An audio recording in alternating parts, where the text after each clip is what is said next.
Hi friends, welcome to Mamata's kitchen. ఒక్కసారి దోసకాయ కూరని ఇలా ట్రై చేసి చూడండి. ఇలా పచ్చికారం వేయడం వల్ల చాలా టేస్టీగా ఉంటుంది, చాలా రుచిగా కూడా ఉంటుంది.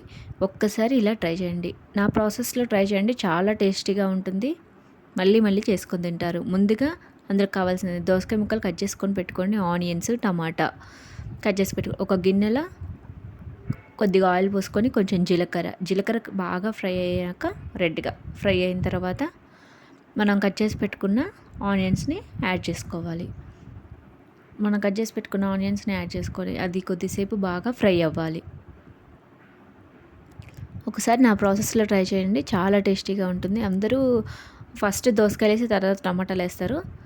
ఒకసారి ఇలా చేసి చూడండి, చాలా టేస్టీగా ఉంటుంది. ఇలా ఆనియన్స్ బ్రౌన్గా అయిన తర్వాత కట్ చేసి పెట్టుకున్న టమాటా ముక్కల్ని యాడ్ చేసుకోండి.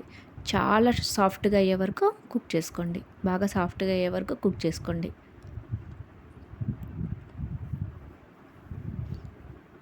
కొంచెం పసుపు, టేస్ట్కి సరిపడా సాల్ట్ యాడ్ చేసుకోండి. యాడ్ చేసుకొని మొత్తం ఒకసారి కలపెట్టుకోండి. అలా మిక్స్ చేసిన తర్వాత పైన మూత పెట్టేసి కాసేపు మొత్తం ముక్కలంతా సాఫ్ట్గా ఉడికే వరకు ఉడకనిచ్చుకోండి.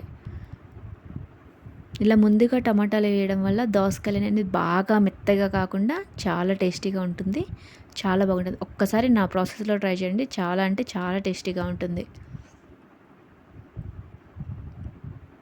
ఎవరైనా ఖచ్చితంగా ఇష్టపడాల్సిందే, ఇలా చేస్తే చాలా టేస్టీగా ఉంటుంది. ఒకసారి ఇట్లా ట్రై చేయండి.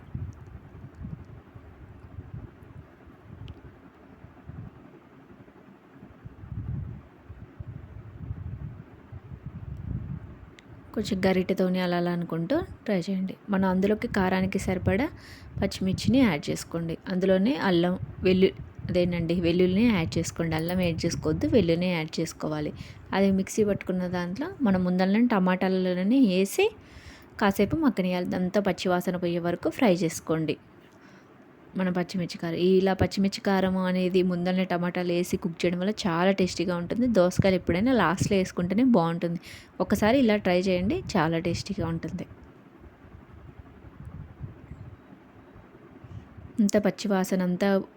పచ్చికారం అంతా పచ్చివాసన పోయే వరకు ఫ్రై చేసుకొని ఇలా ఆయిల్ అంతా పైకి వచ్చే వరకు బాగా కుక్ చేసుకోవాలి. మనం ముందరగా కట్ చేసి పెట్టుకున్న దోసకాయ ముక్కల్ని అందులో యాడ్ చేసుకొని ఒక 5 మినిట్స్ అలా ఉంచుకొని స్టవ్ ఆఫ్ చేసుకోండి. చాలా అంటే చాలా టేస్టీగా ఉంటుంది. ఒకసారి ఇలా ట్రై చేయండి. కొంతమందికి మెత్తగా ఇష్టం, కొంతమందికి కొంచెం మరీ గట్టిగా కాకుండా కొంచెం క్రంచిగా బాగుంటుంది దోసకాయ కర్రీ అనేది. ఒకసారి ట్రై చేయండి, చాలా టేస్టీగా ఉంటుంది. ఆయిల్ అంతా పైకి వచ్చే వరకు కుక్ చేసుకొని స్టవ్ ఆఫ్ చేసుకోండి.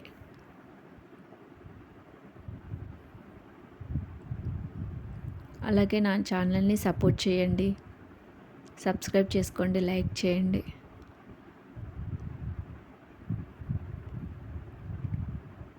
పిల్లలైన పెద్దలైన అందరు ఖచ్చితంగా ఇష్టపడాల్సిందే, చాలా టేస్టీగా ఉంటుందండి. ఒక్కసారి ఇలా ట్రై చేయండి. ఇలా ఆయిల్ అంతా పైకి వచ్చే వరకు ఉంచుకొని స్టవ్ ఆఫ్ చేసుకోవడమే, అంతేనండి. ఎంతో టేస్టీగా ఉండే దోసకాయ టమాటా పచ్చికారం కూర రెడీ. ట్రై చేయండి, మర్చిపోవద్దు.